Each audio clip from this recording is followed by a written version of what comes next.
नमस्ते दोस्तों, स्वागत है आपका हमारे चैनल द रैंडम गाय पर। आज हम हिंदू पुराणों के उन 5 बुद्धिमान श्रापों के बारे में जानेंगे जिन्होंने भारतीय साहित्य और समाज को अद्भुत सीख दी। चलिए शुरुआत करते हैं। पहला श्राप, युधिष्ठिर द्वारा महिलाओं को दिया गया शाप। कर्ण की मृत्यु के बाद कुंती ने खुलासा किया कि वह उनका पुत्र था। यह सुनकर पांडव बहुत क्रोधित हुए।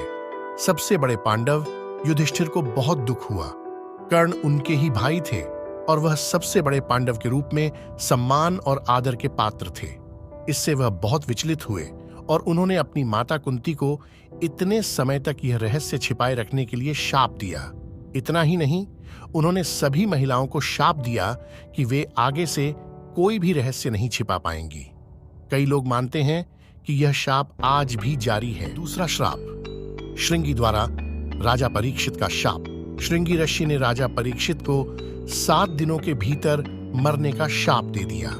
राजा परीक्षित शाप का प्रतिकार करने के लिए पर्याप्त रूप से सक्षम थे, लेकिन उन्होंने इसे स्वीकार करना चुना और इस प्रक्रिया में वे श्रीमद् भागवतम सुनने वाले पहले व्यक्ति बने, जो महान साहित्य है जो कलयुग के इस वर्तमान युग के प्रभावों को कम कर सकता है। तीसरा श्राप, 4 कुमारों द्वारा जय और विजय का शाप। वैकुंठ के 2 द्वारपाल जय और विजय ने एक बार 4 कुमारों को प्रवेश करने से रोक दिया और इसलिए उन्हें उनके द्वारा पृथ्वी में जन्म लेने का शाप दिया गया।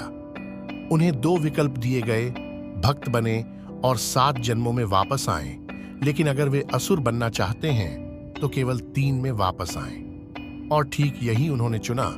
उन्होंने भगवान विष्णु के दुश्मन बनना चुना, अगर इससे उन्हें वैकुंठ में जल्दी वापस आने का मार्ग मिलता है। चौथा श्राप, दक्ष द्वारा नारद का शाप। नारद मुनि को प्रजापति दक्ष ने ब्रह्मांडीय सृष्टि में कहीं भी कोई निश्चित निवास न होने का शाप दिया था। नारद मुनि ने दक्ष के पुत्रों को इस भौतिक दुनिया की नश्वरता के बारे में उपदेश दिया और इसलिए उन सभी ने इस दुनिया को त्याग दिया।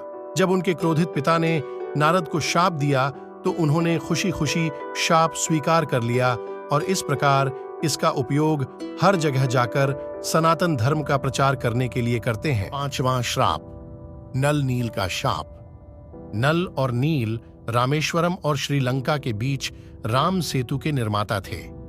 बचपन में नल और नील बहुत शक्तिशाली और शरारती थे। वे सिर्फ मनोरंजन के लिए पानी में चीजें फेंक देते थे।